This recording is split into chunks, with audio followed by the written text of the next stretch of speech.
حضرت امام زرقانی نے یہاں ایک بڑا خوبصورت واقعہ لکھا ہے کہ ایک دن حضور سیر کرتے کرتے مدنی زندگی میں باہر تشریف لے گئے. وہاں ایک قافلے نے پڑاؤ کیا ہوا تھا اور ان کے اونٹ چر رہے تھے. ایک سرخ رنگ کا اونٹ حضور کو پسند آ گیا.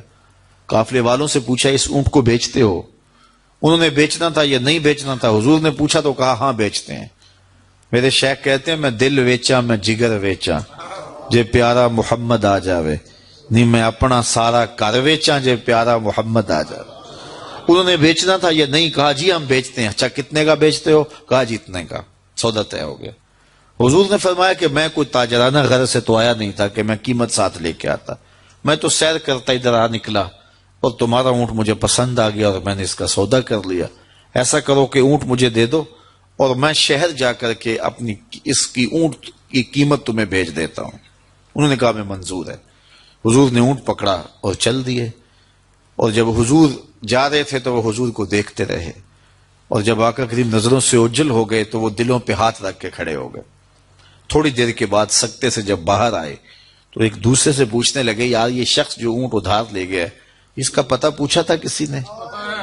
جب کسی کو نقد سودا دیا جائے تو اس کا عطا پتہ پوچھنے کی ضرورت نہیں ہوتی. اور جب کسی کو ادھار دیں تو یا آپ اسے جانتے ہو یا درمیان میں کوئی ضامن ہو یا کوئی چیز گروی رکھی جائے.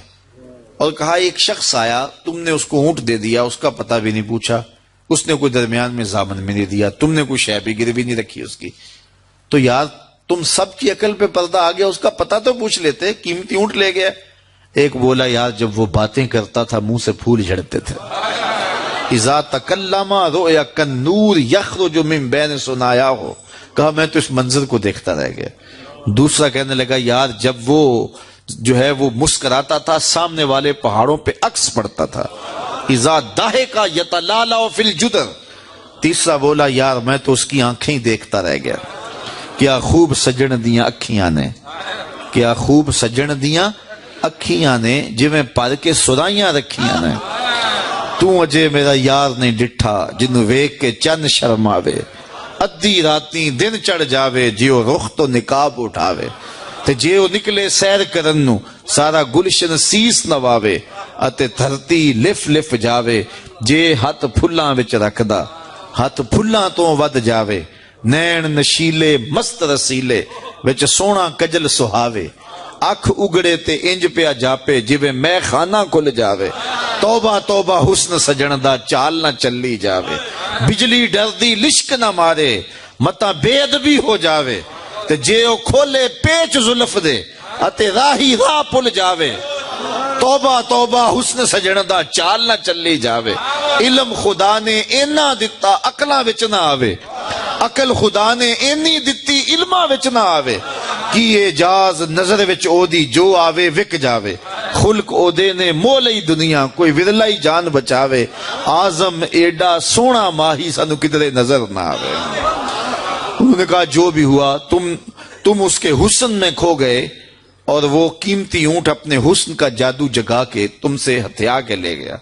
امام زرقانی لکھتے ہیں جب انہوں نے یہ کہا نا کہ قیمتی اونٹ ہتھیا کے لے گیا تو اب تک خاموش بیٹھی خیمے کے پردے کی اوٹ میں بیٹھی قافلے کے سردار کی بیوی نے خیمے کا پردہ سرکایا اور ان سے مخاطب ہو کے بولی انا ضامنۃ لسامان جمالکم لا یغدر بکم. خبردار اس کے خلاف کوئی بات کی تو اگر وہ قیمت نہ دینے آیا تو مجھ سے لے لینا, میں اس کی ضامنہ ہوں. انہوں نے کہا اچھا تو اسے جانتی ہے؟ کہا واللہ میں بھی نہیں جانتی. تو کہا پھر ضمانت کیسے دے رہی ہے؟ کہا جب تم سودا کر رہے تھے خیمے کی اوٹ سے میں نے اس کا چہرہ دیکھا تھا اور جس کا چہرہ اتنا سونا ہو وہ جھوٹ بول ہی نہیں سکتا ہے. تھوڑی دیر گزری تو حضور کے غلام آ گئے کہ کون ہیں لوگ جن سے ہمارے آقا نے اونٹ خریدا تھا؟ انہوں نے کہا جی ہم لوگ ہیں. کہا یہ حضور نے کھجوریں تمہاری ضیافت کے لیے بھیجی ہیں اور یہ تمہاری قیمت ہے.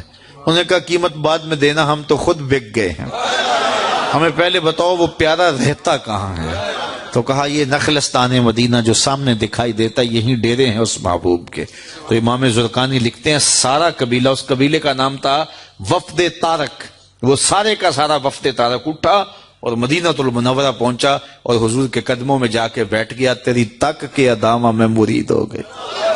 تو چہرہ اتنا خوبصورت تھا، اللہ اکبر، دیکھنے والے کہا کرتے ہیں اللہ اللہ، یاد آتا ہے خدا دیکھ کے صورت تیری۔ تو کسی سے اگر پیار اس لیے کیا جاتا ہے کہ وہ سونا بڑا ہے، تو پھر آؤ نا اس سے پیار کیجئے جو اتنا سونا ہے کہ پیر مہر علی بول کے کہنے لگے، مکھ چند بدر شاہ شانی ہے، متھے چمک دی لاٹ نورانی، کالی زلف تے اکھ مستانی ہے، مخمور مد بھریاں۔ اعلیٰ حضرت بریلی سے بول رہے ہیں، ذرا لہجہ دیکھیے کتنا خوبصورت ہے۔ بلبل نے گل ان کو کہا، بلبل کی منتہائی پرواز تو یہ ہے کسی کو پھول کہتے، وہ پھول سے آگے تو سوچ نہیں سکتی، لیکن اس نے بھی پھول کہہ دیا۔ بلبل نے گل ان کو کہا، کمری نے سروے جاں فضا، حیرت نے جھنجھلا کے کہا یہ بھی نہیں وہ بھی نہیں، خورشید تھا کس زور پر کیا بھڑ کے چمکا تھا کمر، بے پردہ جب وہ رخ ہوا یہ بھی نہیں وہ بھی نہیں۔ وہ حسن دیا اللہ نے اپنے محبوب کو۔ تو کسی سے اگر اس لیے پیار کیا جائے کہ وہ سونا بڑا ہے، تو مجھے بتاؤ کہ حضور جیسا سونا زمانے میں کوئی ہو سکتا ہے؟ اللہ اکبر، سارے حسن حضور کے قدموں سے پھوٹتے ہیں۔ اور مجھے اتنا اچھا لگتا ہے یہ شعر اعظم چشتی مرحوم کا کہ اس نے پتہ نہیں کہاں بیٹھ کے یہ شعر لکھ دیا کہ سمجھا نہیں ہنوز میرا عشق بے ثبات، سمجھا نہیں ہنوز میرا عشق بے ثبات، تو کائنات حسن ہے یا حسن کائنات، تو کائنات حسن ہے یا حسن کائنات۔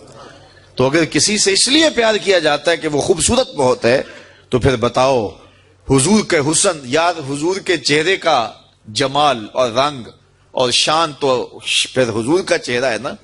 حضرت میمونہ بنت کردم رضی اللہ تعالیٰ عنہ فرماتی ہیں کہ مجھے حضور کی زیارت کا شوق ہوا تو میں اپنے والد گرامی کے ساتھ حضور کی زیارت کے لیے حجۃ الوداع کے موقع پہ میں حج کے لیے گئی، اور حضور سواری پہ بیٹھے تھے اور میں اپنے والد گرامی کے ساتھ حضور کی قربت حاصل کرنے کے لیے اور حضور کی زیارت کے لیے پہنچی۔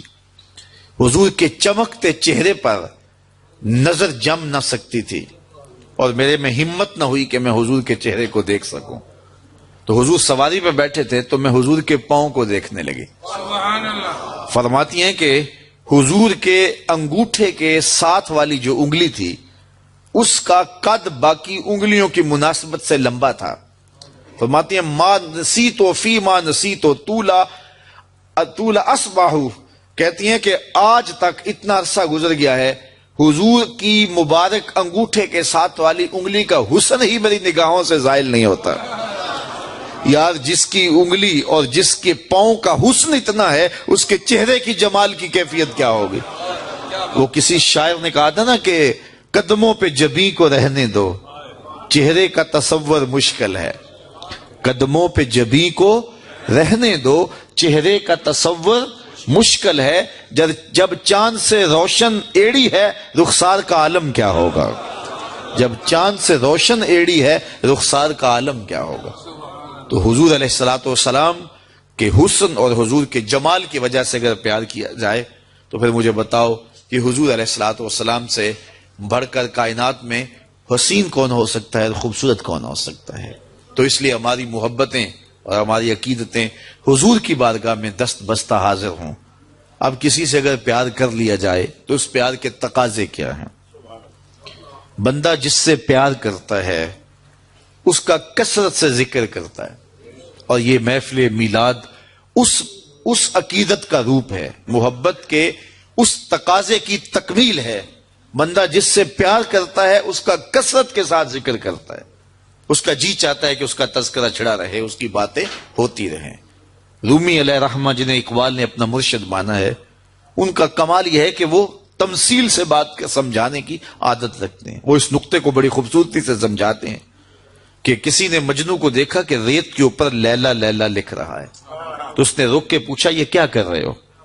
تو گفت مشق نام لیلا می کنم خاطر خود را تسلی می دہم، اس نے کہا اپنے محبوب کا نام لکھ لکھ کے دکھی دل کو قرار دے رہا ہوں۔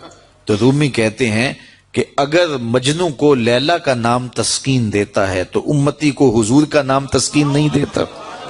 اور میں تو کہا کرتا ہوں میں خانہ سہارا دیتا ہے نہ جام سہارا دیتا ہے، ہم کو تو مدینے والے کا ایک نام سہارا دیتا ہے. ٹھنڈ پڑ جاتی ہے سینے میں جب کسی کے لبوں پہ اس مبارک نام کا چراغاں ہوتا ہے. تو جس سے پیار کیا جاتا ہے اس کا کثرت سے ذکر کیا جاتا ہے.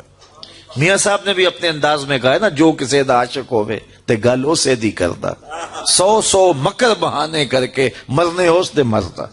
جب محبت کسی سے ہو تو پھر اس کا تذکرہ کسی نہ کسی بہانے چھڑا جاتا ہے. یہ نہیں ہو سکتا کہ طبیعت اچاٹ ہو جائے کہ یہ بات چھوڑو بھی نا. میں مختلف جگہوں پہ جاتا ہوں تو بعض لوگ پرچیاں دیتے ہیں جناب میلاد النبی کے ثبوت کے حوالے سے بھی کوئی بات کیجئے. تو میں کہتا ہوں کہ دلائل کی زبان میں ہمارے علماء بات کرتے ہیں اور کمال کر دیتے ہیں, لیکن میں کہا کرتا ہوں اپنے سادے لہجے میں, کیا حضور کے ذکر کے لیے بھی دلیل